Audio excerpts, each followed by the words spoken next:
Okay, in the previous class we were discussing the concept of operator overloading और उसी से related हमने कुछ एग्जांपल्स की थी and we were discussing the relational operators. आज हम थोड़ा सा एक लॉजिकल ऑपरेटर करके देख लेते हैं and then we move forward. Last time हम डिस्कस किया था कि you can easily overload any available operator और आप अपना ऑपरेटर क्रिएट नहीं कर सकते। 5 ऑपरेटर्स हैं जिनको आप ओवरलोड नहीं कर सकते, जिसमें सबसे पहले था आपके पास address resolution operator. You can not overload the address resolution operator. Similarly dot operator को ओवरलोड नहीं किया जा सकता। पॉइंटर ऑपरेटर जो स्टैटिक पॉइंटर के तौर से यूज होता है उसको यूज नहीं कर सकते। Ternary operator that is also known as the condition operator, question mark colon जो यूज करते हैं conditional operator that can not be overloaded. और आखिरी में तो हमारे पास साइज ऑफ। तो ये वो ऑपरेटर्स हैं जिनको हम ओवरलोड नहीं कर सकते। इसके अलावा जितने भी ऑपरेटर्स हैं वी कैन ओवरलोड। ओके जी, हम आते हैं टूवर्ड्स दी ऑपरेटर ओवरलोडिंग और इसमें हम ये देख लेते हैं कि हम किस तरह से ओवरलोड करेंगे। और लॉजिकल ऑपरेटर को हम ओवरलोड कर लेते हैं we are using the sir same. आपकी स्क्रीन शेयर नहीं हो रही। हो तो रही है। आपको नजर आ रहा है सबको? जी सर।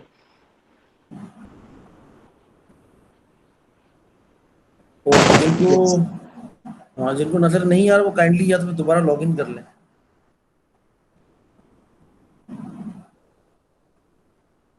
ओके जी, we are going to overload the and operator और उसको हम ओवरलोड करके देख लेते हैं। और for example I want to compare my two objects, जैसे हमने मेन में किया था। For example we have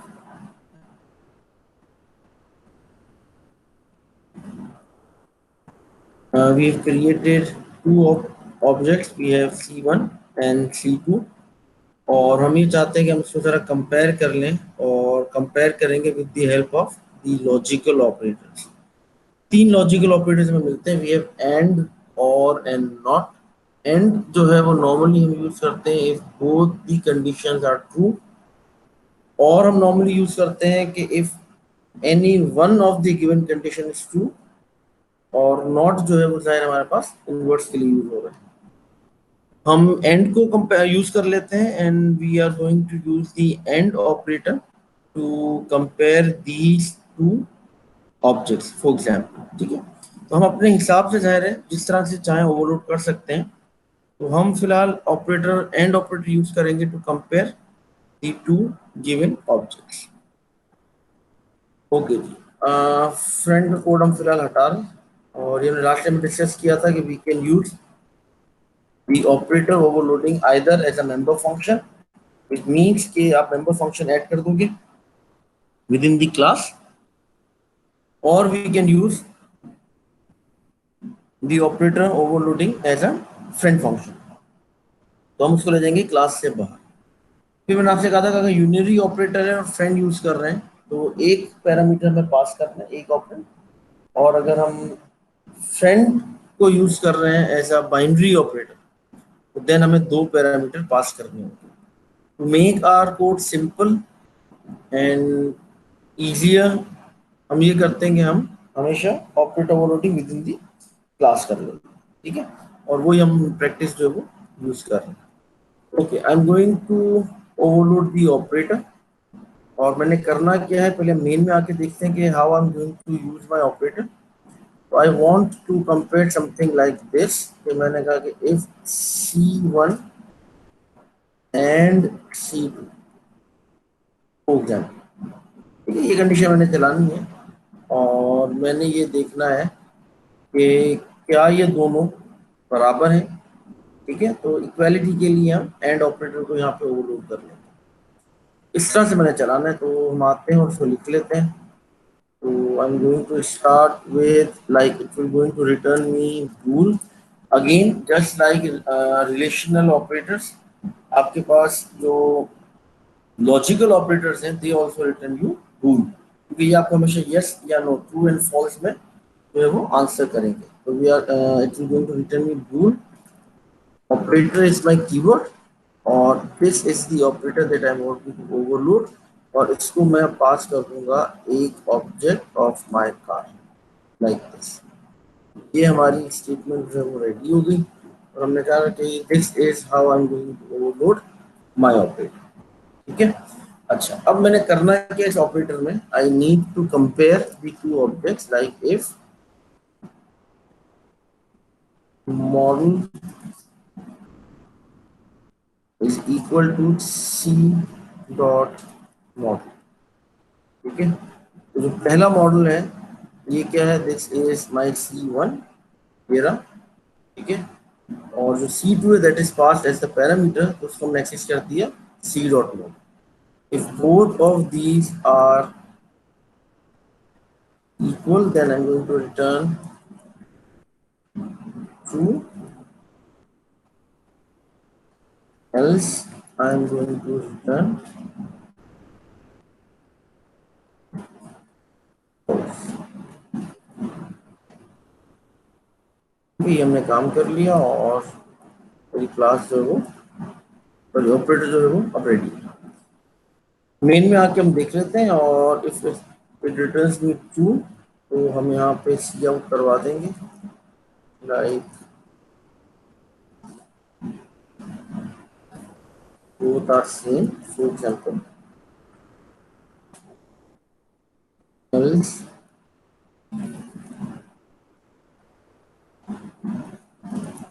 they are different। तो ये काम हम कर लेते हैं।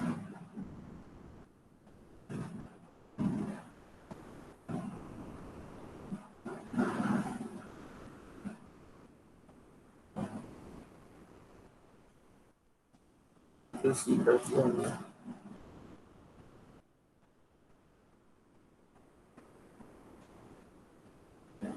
Okay, the code is compiled, और इसको हम एग्जीक्यूट करके देख लेते हैं।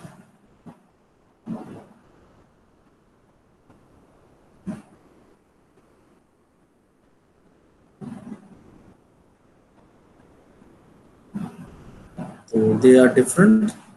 ठीक है, because the model of C1 is 2010 and C2 is 2015। So this is how we have overloaded the end operator। ठीक है। तो आप देख सकते हैं कि at line number 17 we had overloaded the end operator, और हमने इस तरह से इसको ओवरलोड कर दिया।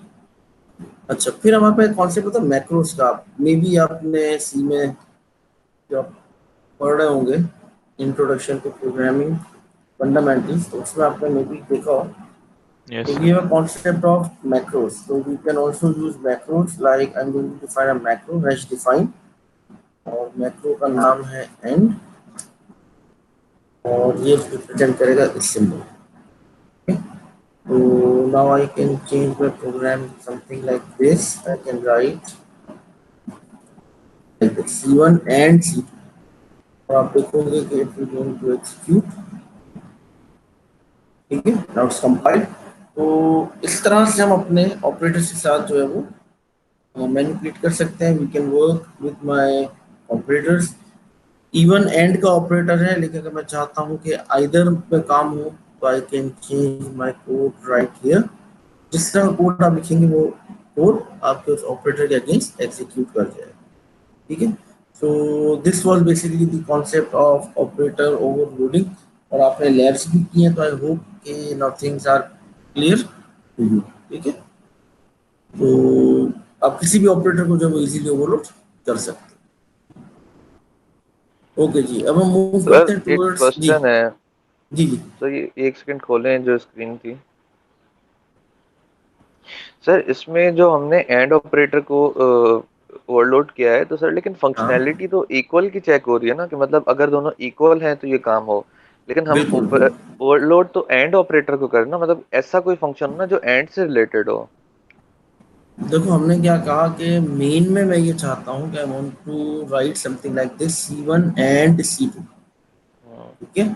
और यहाँ पर मैं ये चाह रहा हूँ कि I am going to compare these two objects, ठीक है ना। इसलिए मैंने एंड को यूज करते हुए काम किया। ओवरलोडिंग से मुराद यही है कि I want to add some new functionality, some additional functionality. अगर मुझे सिर्फ एंड ही चेक करना है फॉर एग्जांपल, तो उसके लिए ऑलरेडी एंड ऑपरेटर मौजूद है। और अगर आप चाहते हो कि एंड में कुछ काम करना है, तो यहाँ इक्वल टू हटा के और जो नॉर्मल हमारा एंड फंक्शन है वो भी यूज कर सकते हैं। नाउ इट डिपेंड्स कि किस तरह का काम हमें करना है, ठीक है ना। इट ऑल डिपेंड्स कि हमारे सिनेरियो में क्या काम होगा। अगर हमें सिर्फ एंड ही को देखना है, तो हम बेसिकली जो सिंपल एंड ऑपरेटर है वो भी यूज कर सकते हैं, हमें ओवरलोड करने की जरूरत नहीं है। लेकिन मैं चाहता हूँ कि नहीं, ऑब्जेक्ट के डेटा के साथ मुझे कुछ करना है, तो for that we need to write code. तो अगर आप चाहते हो कि एंड से रिलेटेड कुछ फंक्शनैलिटी हो, तो फिर आपको यहाँ पे आके जो है वो एंड की फंक्शनैलिटी ऐड करनी होगी। तो आप जिस तरह से जो फंक्शनैलिटी ऐड करेंगे वो चीज़ एग्जीक्यूट कर देंगे। इट डिपेंड्स कि आप किस तरह के सिनेरियो में काम कर रहे हैं। आई अच्छा। होप कि चीज़ें क्लियर होंगी। जी सर, सही। सही है, कि ओवरलोड से मुराद यही है कि मैं अपनी कोई फंक्शनैलिटी देना चाहता हूँ, और मैं चाहता हूँ कि मेरे कोड में वो ऑपरेटर मेरे हिसाब से काम करे। तो उसमें फिर हम चाहें तो फंक्शनैलिटी चेंज कर सकते हैं। सही ये सर। टोटली आपके अपने लाइक कंट्रोल में है कि आप जिस तरह की चाहें काम कर सकते हैं। तो यहाँ पे हमने एक इक्वलिटी चेक चेक कर ली। अगर आप चाहते हैं कंडीशनल हम चेक करें एंड की, तो वो कोड आपने यहाँ पे लाके ऐड करना। ओके जी, next we have the concept of virtual functions, और हम चलते हैं towards virtual function.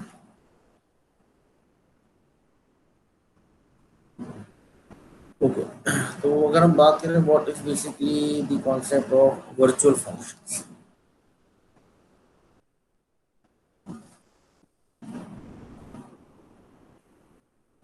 Okay, virtual function की तरफ अगर हम मूव करें, तो this is a mechanism of implementing run time polymorphism.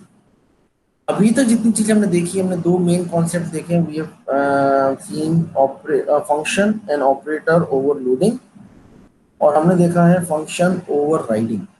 और ये जितने कॉन्सेप्ट हैं, these are all compile time polymorphism.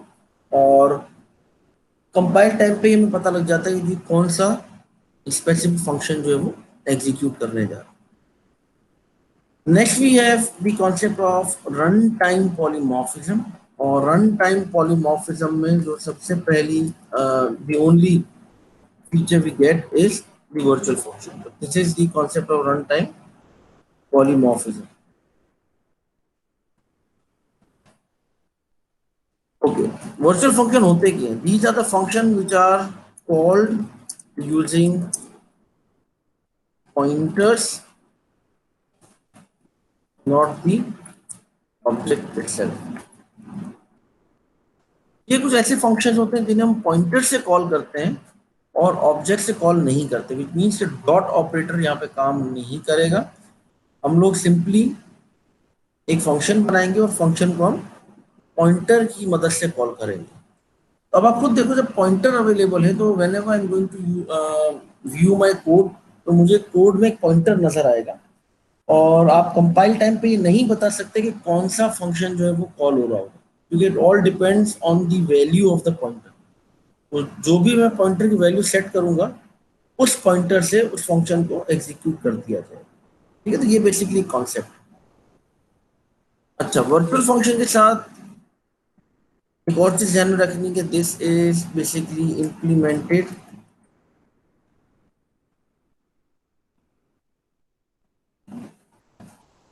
In inheritance. Inheritance में ये इंप्लीमेंट होगा जस्ट लाइक ऑपरेटर ओवरराइडिंग, और ओवरराइडिंग से रिलेटेड ही है। तो हमें अब करना क्या है? हमें करना ये है कि I need to add a function in my parent class, and derived class will override that method, ठीक है। होगा क्या कि now I am going to add a function in my parent class. This is a virtual function and the drive class will going to override that method. अच्छा, फिर हमने कहा कि ओवरराइड तो हम ऑलरेडी कर चुके हैं, फिर ओवरराइड करने में और वर्चुअल फंक्शन में क्या फर्क है? तो वर्चुअल फंक्शन में ये है कि these functions are mandatory to be overridden by your drive class. अभी तक हमने ये देखा है कि आपकी ड्राइव क्लास पे डिपेंड करता है कि वो कौन सा फंक्शन ओवरराइड करना चाहती है या कौन सा फंक्शन ओवरराइड नहीं करना चाहता। कोई कंडीशन नहीं है, ठीक है, कोई कंट्रोल नहीं है, कोई इन्फोर्समेंट नहीं है। Virtual function basically enforce overriding, ठीक है, ये इन्फोर्स करते हैं। ड्राइव क्लास के लिए मैंडेटरी है कि वो तमाम वर्चुअल फंक्शंस को ओवरराइड करें, ठीक है। अच्छा, ऐसा क्यों हो रहा है? अब थोड़ा सा गौर से सुनो कि हो क्या रहा है। अभी तक हमने ओवररिडन में ये कहा कि the control is with child, function overriding की बात कर रहे हैं, कंट्रोल इज विद चाइल्ड। अगर चाइल्ड चाहता है कि मुझे पेरेंट की फंक्शनैलिटी नहीं चाहिए तो वो उसको ओवरराइड कर देगा, ठीक है। अच्छा, यहां पर सिनेरियो अब चेंज हो गया है और बिल्कुल इन्वर्स हो गया है। यहां पर कंट्रोल पेरेंट के पास आ गया है और parent wants to stop the inheritance of certain functions, ठीक है। पेरेंट ये चाहता है कि मेरे कुछ फंक्शन चाइल्ड को ना मिले, ठीक है, वो पेरेंट के पास ही रहे। तो वो चाइल्ड को फोर्स करेगा कि वो इन फंक्शंस को ओवरराइड कर दे। तो जब चाइल्ड उसको ओवरराइड कर देगा तो जो पेरेंट वाला वर्जन है वो कभी भी चाइल्ड को नहीं मिलेगा। ये कॉन्सेप्ट है आपके पास वर्चुअल फंक्शंस का, ठीक है। तो वर्चुअल फंक्शंस को हम यूज कर रहे हैं to stop the functionality within the base class, within the parent class. They are not forwarded to the child. Child will be forced to add his own functionality, ठीक है। ये basically concept है। अच्छा, अगर child override नहीं करता तो क्या होगा? हमारे पास एक कॉन्सेप्ट आएगा बेसिकली एब्स्ट्रैक्ट क्लास का, ओके। अच्छा, एब्स्ट्रैक्ट क्लास क्या होती है? एब्स्ट्रैक्ट क्लास को अगर हम देखें तो एब्स्ट्रैक्ट क्लास से मुराद ये है कि it is basically a class that does not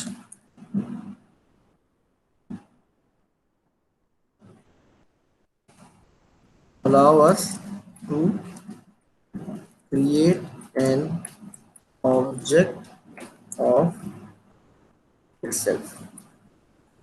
Okay? What is an abstract class? Abstract class is a class that does not allow us to create an object. Abstract class के objects नहीं बनते, ठीक है। अगर हम थोड़ा सा revisit करें प्रीवियस कॉन्सेप्ट को तो हमने एग्जांपल की थी एनिमल की, और हमने कहा था कि एनिमल टाइप का ऑब्जेक्ट हमें रियल वर्ल्ड में नजर नहीं आता, ठीक है। और हमने तो डिस्कस भी किया था कि this is basically the concept of abstract class. Animal is an abstract class, एक ऐसी क्लास जिसका ऑब्जेक्ट हमें नजर नहीं आते, जिसका ऑब्जेक्ट हम क्रिएट नहीं कर सकते। We have cat, we have dog, we have horse for example, they are all animal. लेकिन मैं आपसे कहूँ एनिमल टाइप का ऑब्जेक्ट दिखाओ तो एनिमल टाइप का ऑब्जेक्ट हमें नजर नहीं आता। हमें जो ऑब्जेक्ट नजर आते हैं they belong to type animal, they belongs to that class, लेकिन उनकी अपनी एक स्पेशलाइजेशन है, उनकी अपनी एक एग्जिस्टिंग है, जिसे हम कह रहे हैं कैट है, डॉग है, हॉर्स है। They are all type of animals, ठीक है, लेकिन उसके स्पेसिफिक नेम और स्पेसिफिक जो टाइप है वो मौजूद है कि इट्स अ कैट, ठीक है। तो that is basically the concept. तो हमें जब अगर एब्स्ट्रैक्ट क्लास की तरफ आना होगा तो एब्स्ट्रैक्ट क्लास के लिए we need to add a virtual function. तो वर्चुअल फंक्शन क्यों ऐड करना है? वर्चुअल फंक्शन इसलिए ऐड करना है कि एब्स्ट्रैक्ट क्लास की एक और डेफिनेशन है, और वो डेफिनेशन ये है, it's a class that implements the, यहाँ कंटेन कर लेते हैं, इम्प्लीमेंट नहीं करेंगे, class that contains an abstract method, ठीक है, तो this is the technical definition. आप जब देखोगे कि what is the abstract class, आपको डेफिनेशन मिलेगी that the abstract class is a class that contains an abstract method. ठीक है, तो हम जब भी एब्स्ट्रैक्ट मेथड ऐड कर देंगे तो हमारी क्लास ऑटोमेटिकली एब्स्ट्रैक्ट हो जाएगी। अच्छा, एब्स्ट्रैक्ट मेथड क्या होता है? तो जनाब, abstract method, it is a method that is declare but not define। ठीक है, एब्स्ट्रैक्ट मेथड एक ऐसा मेथड है जिसके बारे में हम कहते हैं कि this is declared but this is not defined. ठीक है, विच मीन्स कि जब प्रोग्राम चलेगा तो आपका मेथड को जब कंपाइलर रीड करेगा तो उसकी डिक्लेरेशन मिल जाएगी, और फिर कंपाइलर उसकी डेफिनेशन ढूंढेगा तो वो डेफिनेशन कहीं भी नहीं मिलेगी तो वो एक एरर जनरेट कर देगा। और वो एरर क्या होगा? जी आपकी क्लास इनकम्प्लीट है या ये जो डेफिनेशन है ये मिसिंग है। ठीक है, और इस एरर को फिर हम डील करते हैं एज एन एब्स्ट्रैक्ट क्लास, और हम कहते हैं कि जी इट्स एन एब्स्ट्रैक्ट क्लास, और कंपाइलर को हम ये बताना चाहते हैं कि इसका ऑब्जेक्ट नहीं बना। ऑब्जेक्ट कब नहीं बनेगा? कि जब क्लास में कोई कमी होगी। ठीक है, तो इसलिए हम एक एब्स्ट्रैक्ट मेथड को ऐड कर देंगे, और एब्स्ट्रैक्ट मेथड के ऐड होने के बाद आप देखोगे क्लास का ऑब्जेक्ट नहीं बन सकता। क्यों नहीं बन सकता? क्योंकि ये ऑब्जेक्ट जो आपका जो मेथड है ये सिर्फ डिक्लेयर हुआ हुआ है, इसकी डेफिनेशन मौजूद नहीं है, तो कंपाइलर आपके कोड को रोक देगा कि जी ये एक मेथड है जो कि डिक्लेयर हुआ है, इसकी डेफिनेशन नहीं है, तो काइंड इसकी डेफिनेशन आप प्रोवाइड कर दो। ठीक है, that is basically the concept. तो एब्स्ट्रैक्ट मेथड और abstract classes are related with each other. Abstract class एक ऐसी क्लास है जिसका ऑब्जेक्ट आप क्रिएट नहीं कर सकते। ठीक है, और ऐसा क्यों हो रहा है? ऐसा हो रहा है because of the abstract method, a method that is declared but not defined. ठीक है, अच्छा, अब हम आते हैं थोड़ा सा वर्चुअल फंक्शन की तरफ कि वर्चुअल फंक्शन क्या है। तो हमने कहा वर्चुअल फंक्शन कुछ ऐसे एब्स्ट्रैक्ट मेथड्स हैं कि they are declared in parent class and they are defined in child class. ठीक है, so they are declared in parent, ठीक है, and defined in the child. ठीक है, that is basically the concept of virtual function. एक ऐसा function जो कि पेरेंट में डिक्लेयर होगा, इसकी डेफिनेशन हमें चाइल्ड से मिलेगी। दूसरी प्रॉपर्टी, ये हमेशा पॉइंटर से कॉल होगा, ऑब्जेक्ट रेफरेंस आप इसे कॉल नहीं कर सकते। तीसरी चीज, इन मेथड्स का ओवरराइड करना चाइल्ड के लिए मैंडेटरी। ठीक है, ओके, अब हम आते हैं टुवर्ड्स दी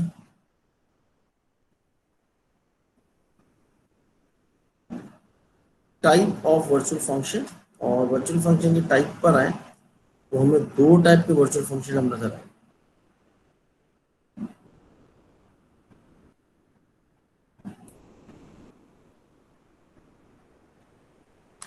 ओके,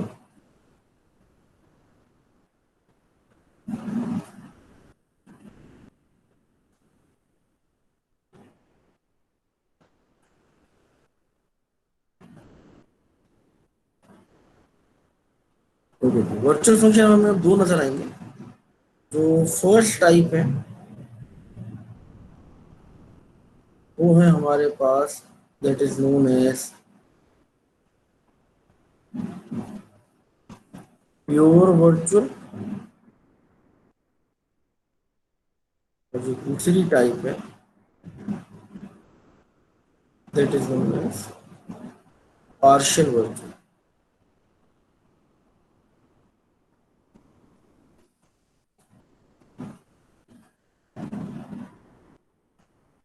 ठीक है जी, दो टाइप के हमें फंक्शन में नजर आएंगे। पहला है हमारे पास that is known as the pure virtual function and the second is partial virtual।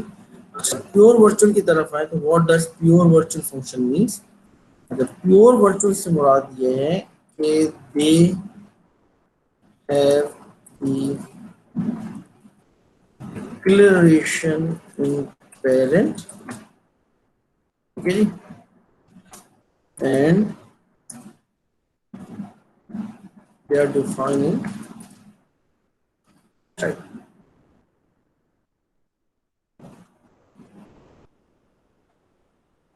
Pure virtual के बारे में हम कहते हैं कि they have the declaration in the parent and they are defined in child.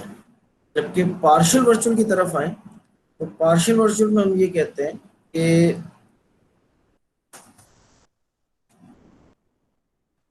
they are declared in parent with definition and override by child।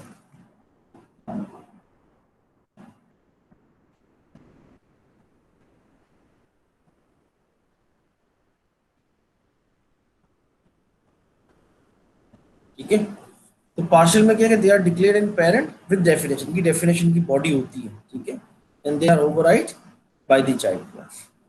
तो pure virtual में क्या होगा कि आपके पास सिर्फ डिक्लेरेशन होगी और डिक्लेरेशन के साथ साथ कोई डेफिनेशन नहीं होगी, डेफिनेशन होगी चाइल्ड के अंदर। जबकि आपके पास जो पार्शियल वर्चुअल है वो हमें नजर आएगा इन दी पेरेंट विद डेफिनेशन, और चाइल्ड उसको जाकर दोबारा ओवरराइड कर देगा। ओके, मूव करते हैं सिंटेक्स की तरफ कि how we are going to define. तो हम फॉर एग्जांपल नई क्लास बना लेते हैं।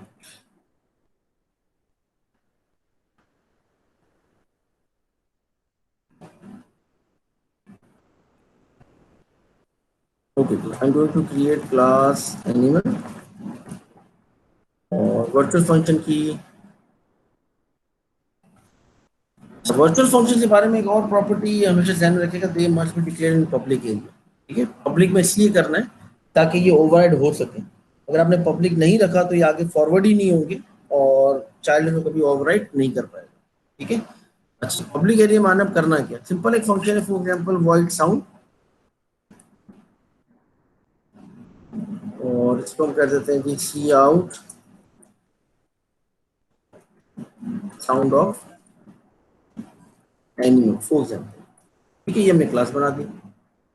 मैं चाहता हूं कि साउंड को मैं डिक्लेयर कर दूं इस वर्चुअल, तो मैं क्या करूंगा, मैंने यहाँ पे आके लिखना है, सिर्फ एक कीवर्ड ऐड करना है, दैट इज वर्चुअल। ठीक है, तो कोई भी फंक्शन जिसे हम चाहते हैं कि हम डिक्लेयर करते हैं इस virtual, I am going to use the virtual keyword. अच्छा, ये किस तरह का वर्चुअल फंक्शन है, ये एक पार्शियल वर्चुअल है। क्यों? क्योंकि यहाँ पर बॉडी भी मौजूद है।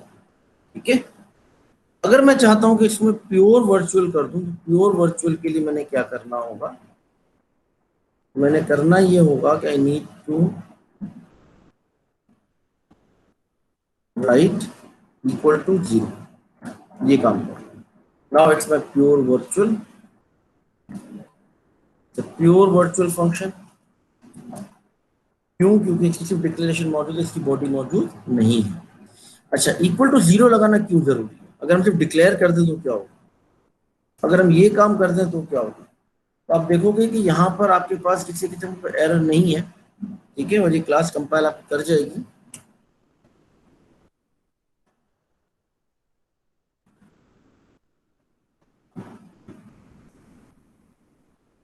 ठीक है, अब क्लास कंपाइल हो गई। ये आईडी का सिर्फ कह रहे मेन जो है वो मिसिंग है, तो ठीक है, मेन नहीं है हमारे पास, मेन डाल दें ताकि आपका ये एरर भी हट जाए। ठीक है, तो अब आप देखिएगा आप क्लास कंपाइल हो जाएगी और कोई इम्पैक्ट नहीं आएगा। ठीक है, अच्छा, ये इम्पैक्ट क्यों नहीं आ रहा, क्लास इम्पैक्ट, हाँ क्लास का। अच्छा, ये इम्पैक्ट क्यों नहीं आ रहा, ये इम्पैक्ट आपके पास इसलिए नहीं आ रहा कि आपके पास यहाँ पर एक प्रॉब्लम आ रही है, वो ये है कि ये सी प्लस प्लस का एक अपना इंटरनल स्ट्रक्चर है कि functions are declare inside and they are defined outside the class. ठीक है, और ये हमने देखा है, जो इनलाइन हमने जब पढ़ा था। सी प्लस प्लस का ये स्टाइल है कि फंक्शन डिक्लेयर होते हैं क्लास के अंदर और डेफिनेशन होती है क्लास के बाहर, तो ये नॉर्मल है। ठीक है, तो आपके कंपाइलर को भी पता नहीं चलेगा कि ये आपने एक प्योर वर्चुअल ऐड कर दी है, इसलिए जरूरी है कि इसको हम यहाँ कर दें इक्वल टू 0। जब इक्वल टू 0 किया, इट मीन्स कि हम कंपाइलर को ये एक्सप्लिसिटली बता रहे हैं कि ये फंक्शन सिर्फ यहाँ पे डिक्लेयर हुआ हुआ है, इसकी डेफिनेशन कहीं भी नहीं है, इसकी डेफिनेशन बाहर भी नहीं है।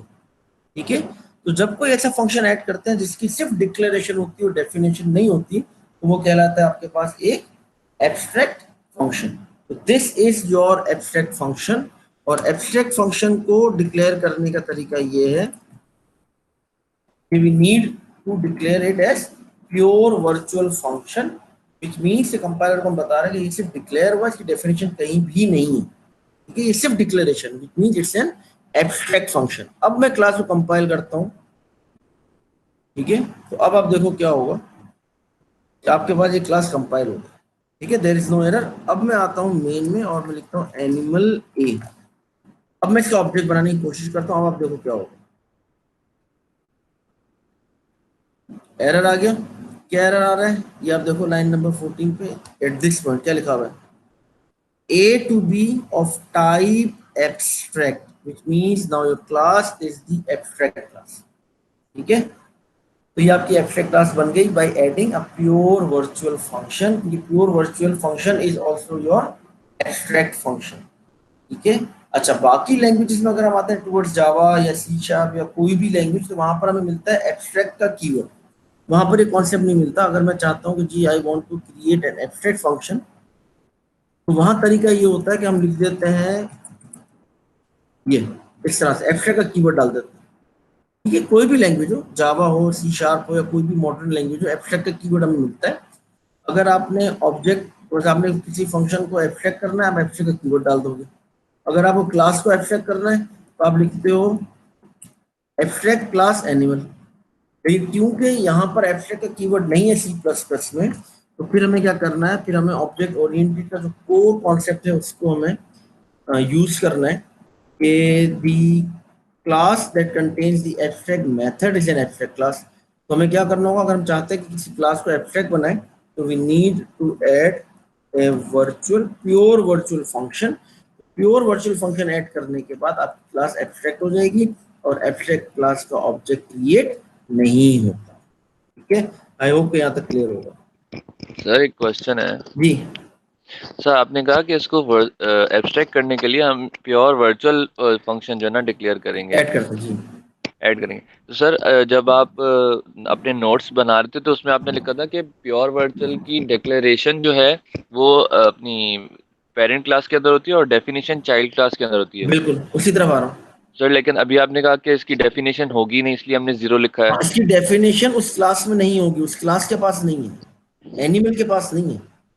इसकी लेकिन डेफिनेशन हम कहाँ होगी, चाइल्ड के पास। चाइल्ड के अंदर। तो ऑब्जेक्ट किसका बनेगा, चाइल्ड का, पेरेंट का बनेगा ही नहीं, अच्छा। ठीक है, ये वर्चुअल कॉन्सेप्ट है। फंक्शन का यूज समझ नहीं आ रहा है, क्या यूज है मतलब उसका हाँ देखो, वर्चुअल फंक्शन को हम यूज क्यों करते हैं, पहली चीज, I am going to use virtual function to create a class as an abstract class. अगर एब्स्ट्रैक्ट क्लास बनाना है तो मैं वर्चुअल फंक्शन यूज करूँगा, पहली चीज। दूसरी चीज, अगर मैं चाहता हूं कि मेरा फंक्शन मेरे चाइल्ड को ना मिले, तो फिर मैं उसको वर्चुअल डिक्लेयर कर दूंगा, क्योंकि वर्चुअल फंक्शन के लिए फिर ये मैंडेटरी हो जाएगा चाइल्ड पे कि वो उसको रीडिफाइन करे या उसको ओवरराइड करे। तो जब ओवरराइड करेगा तो पेरेंट की फंक्शनैलिटी चाइल्ड को नहीं मिलेगी, ठीक है। तीसरी चीज जो हम थोड़ा आगे चल के देखेंगे कि this is a way of accessing the child. Parent अब चाइल्ड को एक्सेस कर सकता है। अभी तक हमने ये देखा है कि सिर्फ चाइल्ड पेरेंट को एक्सेस करता है, पेरेंट किसी तरह चाइल्ड को एक्सेस नहीं कर सकता। लेकिन अब हम वर्चुअल फंक्शन के थ्रू देखेंगे कि चाइल्ड को एक्सेस किया जा सकता है यूजिंग द पेरेंट मेथड, ठीक है। तो ये बेसिकली तीन काम है जब हम यूज करते हैं। अभी हम पहला काम कर रहे हैं कि I am using virtual function to declare my class as abstract, ठीक है। अब ये क्लास एब्स्ट्रैक्ट बन गई। अब मैं आता हूँ दूसरी क्लास की तरफ, that is class for example cat, और इसको इनहेरिट करता हूँ एनिमल से। और एनिमल से इनहेरिट करने के बाद मैं यहाँ पर आकर पब्लिक में इसको ओवरराइड करता हूँ, कौन सा फंक्शन, साउंड। अच्छा, ओवरराइड करने के लिए सिग्नेचर का सेम होना जरूरी है। अगर सिग्नेचर चेंज कर देंगे तो ओवरराइड नहीं होगा और एब्स्ट्रैक्ट मेथड वहीं के वहीं रहेगा। ये आया साउंड, जो एग्जैक्टली सेम सिग्नेचर है, कोई चीज रिटर्न नहीं कर रहा, कोई चीज एक्सेप्ट नहीं कर रहा, और यहाँ आके डेफिनेशन में दे रहा हूँ, और डेफिनेशन में दे रहा हूँ यहाँ पे सी आउट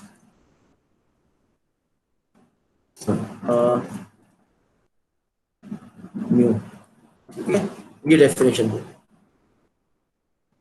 अच्छा, अब कंपाइल करता हूँ कोड, तो आप देखो कि मेरे पास अब भी ए का ऑब्जेक्ट नहीं बनेगा। ए का ऑब्जेक्ट क्यों नहीं बन रहा? क्योंकि एब्स्ट्रैक्ट फंक्शन मौजूद है, a function that is just declared. तो ए के पास उसकी डेफिनेशन नहीं है। डेफिनेशन कहाँ मिलेगी? चाइल्ड में। अब जब मैं यहाँ आके इसको करता हूँ कैट, तो आप देखो क्या होगा, कैट का ऑब्जेक्ट बन जाएगा, क्योंकि जो है वो जो कैट है वो एब्स्ट्रैक्ट थोड़ी है, कैट का तो ऑब्जेक्ट एग्जिस्ट करता है। ठीक है, तो ये कॉन्सेप्ट है एब्स्ट्रैक्ट फंक्शन का। अच्छा, अगर ओवरराइड नहीं किया तो क्या होगा? हम क्यों कहते हैं मैंडेटरी ओवरराइड करना? मैं इसको हटा रहा हूँ ऐसे। ठीक है, कैट बनी है क्लास और वो भूल गई ओवरराइड करना, तो अब क्या होगा? क्या लिखा हुआ है? This class is the class cat is abstract. ठीक है, इसलिए जरूरी है कि जब एब्स्ट्रैक्ट क्लास को हम इनहेरिट करते हैं तो चाइल्ड क्लास पे क्यों मैंडेटरी है वर्चुअल फंक्शन को ओवरराइड करना? दी ओनली रीजन इज कि अगर उसने एब्स्ट्रैक्ट फंक्शन को ओवरराइड नहीं किया तो आपकी ड्राइव क्लास भी एब्स्ट्रैक्ट बन जाएगी। ठीक है, इसलिए मैंडेटरी है कि आपकी क्लास जो है वो फॉर एग्जांपल उसको ओवरराइड कर दे। अब मैं एक और क्लास यहाँ पे क्रिएट कर लेता हूँ और वो है मेरे पास for example class street cat, और ये इनहेरिट कर रही है कैट को। और यहाँ आके मैं अब देखो ओवरराइड अगर कर दूं, अब ये फंक्शन क्या हुआ? जो वर्चुअल फंक्शन था साउंड, ये एब्स्ट्रैक्ट फंक्शन था, ये मिला कैट को। ठीक है, कैट को मिला एनिमल से, और कैट भूल गई उसको ओवरराइड करना, तो कैट भी आपके पास एब्स्ट्रैक्ट हो गई। अब मैंने नई क्लास बनाई स्ट्रीट कैट, और स्ट्रीट कैट ने इनहेरिट किया कैट को, तो ये एब्स्ट्रैक्ट फंक्शन साउंड का इसको भी मिल गया। ये अगर आके अपनी डेफिनेशन ऐड कर दे लाइक वाइड साउंड और एम्प्टी डेफिनेशन दे दे फिर। ठीक है, एम्प्टी डेफिनेशन दे दी और मैं ऑब्जेक्ट बनाऊं, तो आप देखोगे अब ऑब्जेक्ट बन जाएगा। क्यों बनेगा? क्योंकि अभी हम फंक्शन हमने डिफाइन कर दिया। ठीक है, एग्जीक्यूट कर दिया। और अगर मैं ये भी भूल जाऊं तो आप देखोगे ये क्लास भी आपकी एब्स्ट्रैक्ट हो जाएगी।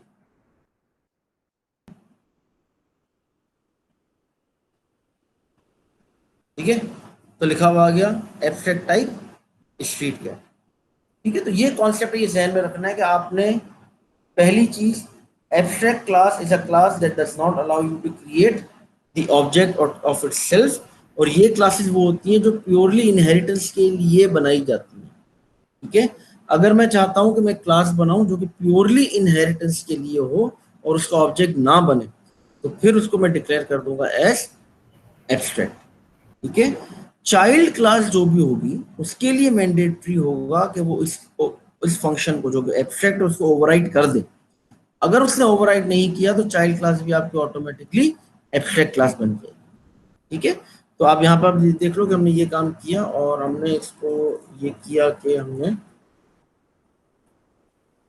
इसको ओपन कर दिया।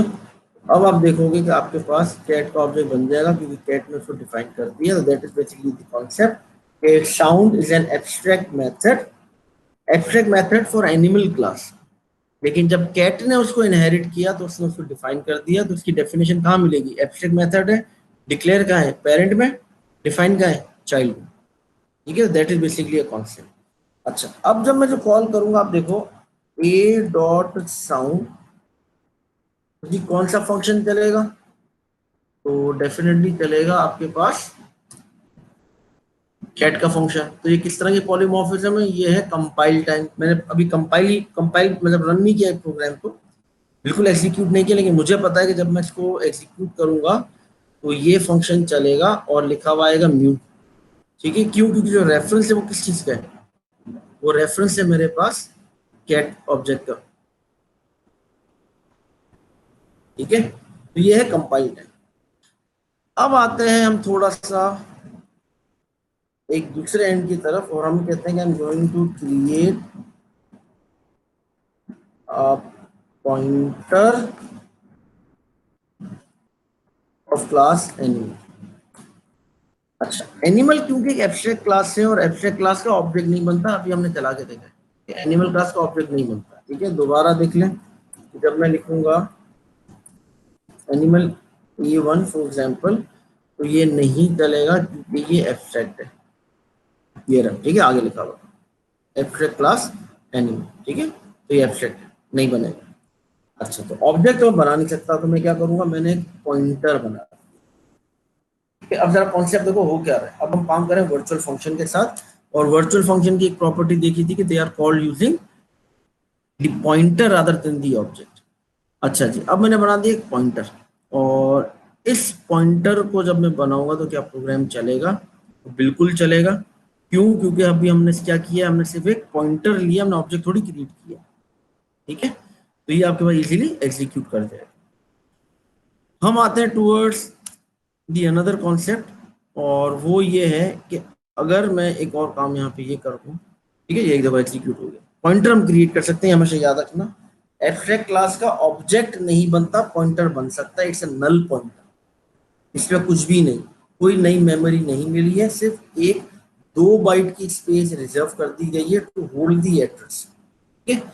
अच्छा, अब मैं कर रहा हूँ कास्टिंग, और करूंगा upward cast, which means I am going to change my derived class object as a parent class, और मैं कहूंगा ptr is equal to m%a। तो लाइन नंबर 26 पे क्या किया, लाइन नंबर 24 पे I created a null pointer of type animal, animal type एक pointer बना दिया, और उसके बाद पॉइंटर को पास किया मैंने एक ऑब्जेक्ट दैट इज कैट, ठीक है। तो कैट हो गया अपवर्ड कास्ट। अब कैट कन्वर्ट हो गई है किसमें? एनिमल में। और अगर यहाँ पे मैं लिख दूं ptr एस, देखो सामने लिखा हुआ है पॉइंटर, मीन एक्सेस होगी वॉइड साउंड, ठीक है। अब मैं आपसे ये पूछूंगा जी यहाँ पे कौन सा फंक्शन चलेगा, हम ये देखेंगे पॉइंटर की टाइप क्या है। पॉइंटर की टाइप है एनिमल, जो लिखा हुआ है, पॉइंटर टाइप इज एनिमल। तो हम जाएंगे एनिमल की क्लास में, और एनिमल की क्लास में ढूंढेंगे साउंड, और साउंड मिल जाएगा। लेकिन ये तो एक एब्स्ट्रैक्ट फंक्शन है, ये तो डिक्लेरेशन मौजूद है, तो फिर क्या होगा, ठीक है। तो अब ये कॉन्सेप्ट मौजूद है, अब हमें ये देखना है कि ये कैसे चलेगा। तो अब हम यहाँ पे नहीं बता सकते कि कौन सा फंक्शन चलेगा और कैसे चलेगा, क्यों? क्योंकि पॉइंटर मौजूद है, और अगर ये नल पॉइंटर होता मैं बिल्कुल भी नहीं बता सकता कि कौन सा फंक्शन चलेगा, इसलिए हम कहते हैं this is run time polymorphism. तो हम इस प्रोग्राम को जरा चलाते हैं और देखते हैं क्या हुआ, ठीक है।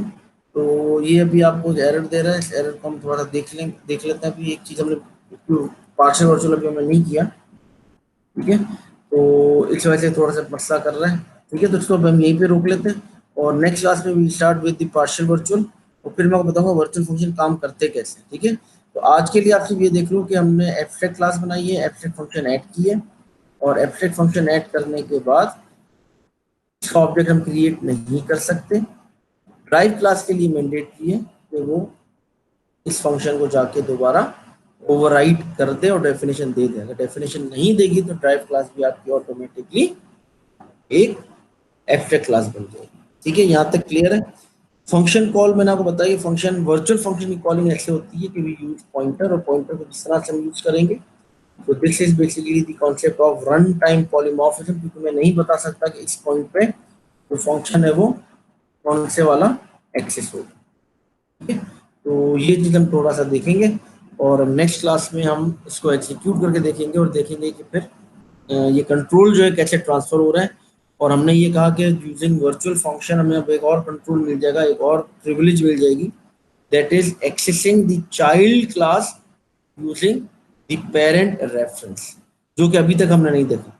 चाइल्ड क्लास पेरेंट को एक्सेस कर सकती है क्योंकि इनहेरिटेड है, लेकिन पेरेंट चाइल्ड को एक्सेस नहीं करता। यहाँ देखो क्या हो रहा है, यहाँ पे कुछ हम इसी तरह का काम करने जा रहे हैं कि I am going to create a parent, देखो पॉइंटर है पेरेंट का, और पेरेंट एक्सेस कर रहा है किसे?